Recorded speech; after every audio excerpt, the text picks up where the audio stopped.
played fullback at Florida State. I had one season with the Saints, but like you was a big inspiration, man. Oh, like, good look. I appreciate the fact that you walking around smiling and looking good after you was smacking cats. Hey, you looking pretty in the face and slim in the waist. Like, hey, I gotta still represent for the fullback position, right? I tell people say that the position's dying. I say only the good teams have them. Okay. I say if you notice, all the good teams have them. Ravens have one. The Niners have one. KC have one. You know. Yeah. You're right. I told I covered the Jags. I was like, if the Jags were serious, we would have one. We would have one. Or as I tell them, Florida State, I scored a lot of touchdowns when I was at Florida State. I said, if you want to win, you got to get the ball to the goddamn fullback. That part. I was like, that's it. Part. But just you know why? Because it's the fullback position. You know, you got to be physical. You can't name fullbacks on rosters like that because the game has changed. It's not that they won't need it. You got to make yourself want it. You got to understand, and that's why we like onion, baby. I got it. When that burger, I got to make that onion. That's what the fullback position is about. I remember being in grade school, and we had show and tell. And I remember Mr. Cole, he said, bring your favorite fruit or vegetable in, and you guys have to tell stories about it. My grandma said, son, I want you to bring in an onion. She put it in the bag, and I brought it out. Everyone started laughing, and they were laughing about the onion because my grandma, but she already had a story. And I was like, and they talked about, strawberries. They're so succulent, and the juice and the cherries, how they look. And my story is about an onion. The story was, you know what? Here's an onion. Everyone, it makes you cry. People talk, they don't want that onion. But when you want that good soup, you call on that onion. When you want a good burger, you call on that onion. When you want that good flavor, you call on that onion. It's the most disrespected vegetable in the group. But guess what? When you want that good hamburger, you want an onion. That's what the fullback position is. When you want to get downhill, when you want to get nasty, when you want to bring the juice, you better call on that onion. You better bring on that fullback. And we said, let's lead. Let's go 50 power roll. Let's run lead draw. You better call on that fullback and let's get downhill and let's go make them apologize. That's what I looked at the fullback. So fullback position is like that onion. You disrespected, but you want to get downhill. When you want 4 yards in a cloud of dust and you want to run a lead and go right out, you call on that fullback. So you let me know. You telling me what is a fullback position? We're the onion, baby. It's about making you want to use them in the game. You know the deal. That's why we played it, baby. Oh yeah, loving it, getting a chance to smack people in the mouth, imposing your will. Especially one of my favorite things to do is when I get up in there, get up under the pads, and you jack them all the way up. You got to hit them. That part. And again, it's a great position. It's fun. It's also just amazing. Just again, you're somebody who I was like, man, I look up to Lorenzo Neal. I was like, again, not knowing what it's like to not have a 1,000-yard back. Again, you were clearing the way for the people who got all the cheers and accolades, and really the best thing was just the appreciation and the opportunity to hit people. Selfless. It can't be about you. That's what made me. I was able to play so long. It wasn't about me. It can't be about you. It's like my job was to serve. I get it, but I don't care what LT, LaDainian, whatever, Eddie George, Corey Dillon, when those guys played, Mike Allstott, work done, be able to block all those guys. It's like I don't care. It ain't about me. I'm living through you. All those guys still appreciate. Go out. Go to different places. Mike Allstott flying me to town. LT, hey, Lo, we need you here. Speak B, I want you for my Hall of Fame. Eddie, George, all of these guys, because they appreciate the selflessness that fullback do. You know what we have to do. We've got to give ourselves. We ain't gonna get the front headlines, but we're gonna be the first one there to say, look, I'm gonna keep you off. Ray Lewis, you ain't gonna get this today because I'm here. You dealing with me today. And I told him I got 41 reasons why you ain't gonna win this one.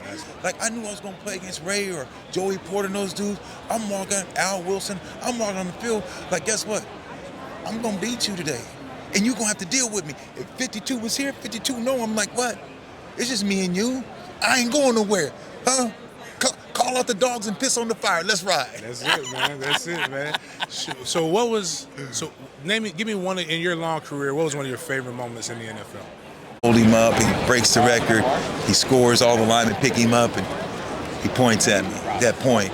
I mean, those moments that you think that, or you don't think that sometimes, you play and you think, okay, maybe don't get the money that everyone gets. Just to know that you're appreciated. Those little moments that playing with Drew Brees, playing against the Chicago Bears, and we're losing. We already lost several games. They just drafted Phillip Rivers, and they want to play him because he's the first pick and it's top 5 picks in the draft, and Drew's on his way out. Marty Schottenheimer loved Drew, and we're playing against the Bears, and Marty said, "Hey, I just got the call. If we don't get this thing going, they want me to put in a young guy, the rookie." And I heard that, and I go to Drew. I said, "Man, stop looking over his shoulder. Just lead. Let's go." Boom. He holds it up. We win the game. Drew holds him off the whole year. No one thought this would happen.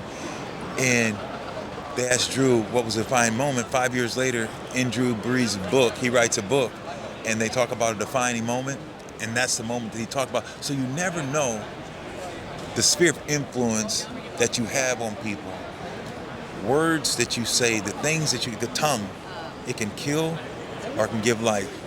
And at that moment, Drew's in a situation where the coach he's getting ready to lose his job, getting ready not to start, getting ready to put in Phillip Rivers. So he would have not had the opportunity to go to the Saints. He wouldn't have been a big-time free agent. That moment, walking up to him saying, your best is good enough. We believe in you. Stop looking over. Let's lead. And you never know. The moments that you share with people, you might think, man, I'm having a bad day, having a horrible day. And someone's coming to you because they look up to you. They're coming to you because they know your inspiration, but you're having a bad day. So even though you're going through it, sometimes you still, in spite of you got to serve. Nah, that's awesome. A funny story, though, about Drew Brees in that moment. So Lorenzo Neal might have been the reason why I got cut from the Saints. Nah. So funny story, I was undrafted rookie free agent. I was trying to make the team, just doing whatever, tweak my ankle. And I'm like, all right, man, I know I hadn't seen Drew yet. And he had on his cap.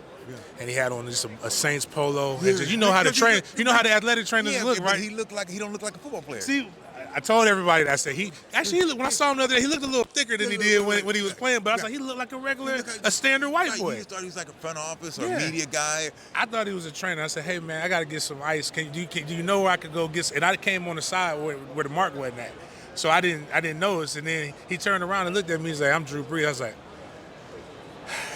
Called my mom and said, Mama, yeah, I'm coming home. I'm coming home, Mama. I said, Mama, I'm coming home. But now I know if you wouldn't have gave him that inspirational speech, I might have been off the plane. Wait a minute. Have you talked to him since you talked to him? Well, I ended up playing that whole season, but I just told him this. He doesn't know who I am from Can of Paint, but I told him I saw him yesterday. Yesterday I was like, hey man, just want to let you know I probably didn't make the team because I called you an athletic trainer, and I want to apologize to you all these years. Oh my God, he fell out laughing. Nah, he was in a rush. He was busy. He just couldn't get. But now that you're saying that, I was just like, oh man, I gotta be like, man, yeah, I could have.